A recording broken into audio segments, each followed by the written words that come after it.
What I really like about that paper that you wrote is that you propose 6 reasons why a food-only approach may be problematic. Could I ask you to go through those 6 reasons? Because I think that is a powerful way of understanding this concept. So when I first started doing some writing in this space, I put together a supplement use decision chart.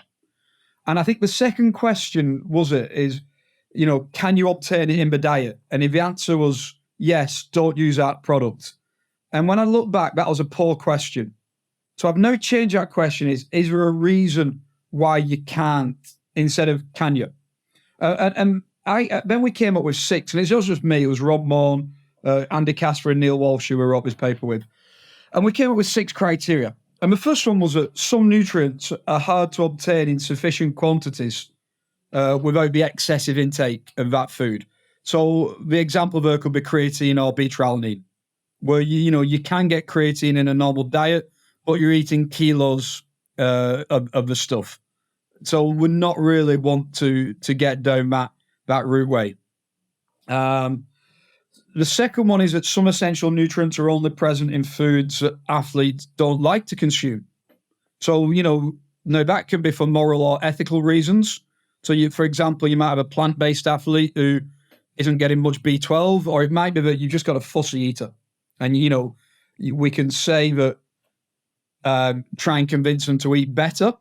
But if you've got, like we often have, athletes who won't touch fish whatsoever, then would we be better to put an omega-3 supplement into them or accept that there's that deficiency there?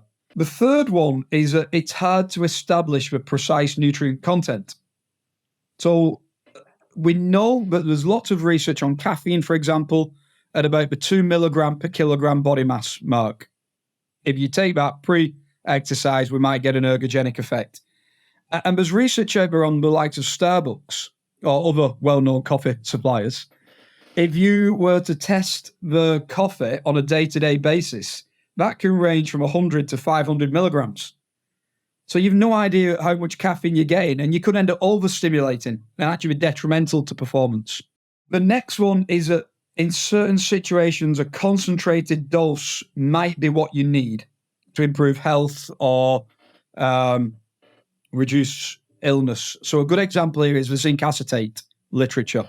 So there's some suggestions that the first sign of a cough or a cold, really high doses of zinc acetate can help, and we're never going to get that in food. It's around about the 70 milligrams of elemental zinc in the zinc acetate form, where the literature is for a very short period of time. Please don't think I'm saying take that daily, far in excess of an RNI, but beneficial in that specific situation.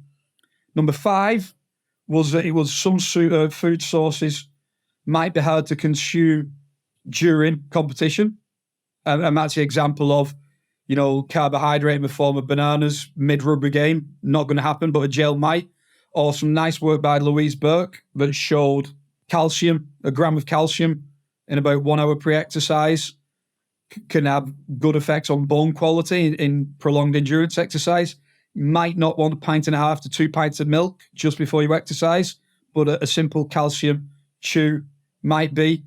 And then the final one, which was probably the most controversial of the 6, is that sometimes a batch-tested supplement could be a safer alternate than the food that's on offer.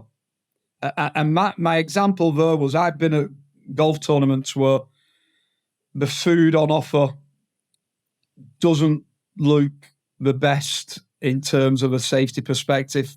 By the way, my last decade of working in golf, hopefully we've changed all that. You could be with an athlete traveling through some South American countries where we're concerned about clenbuterol contamination, and actually we're not sure about restaurants where a protein shake may be advantageous. So they're the 6 that we came up with.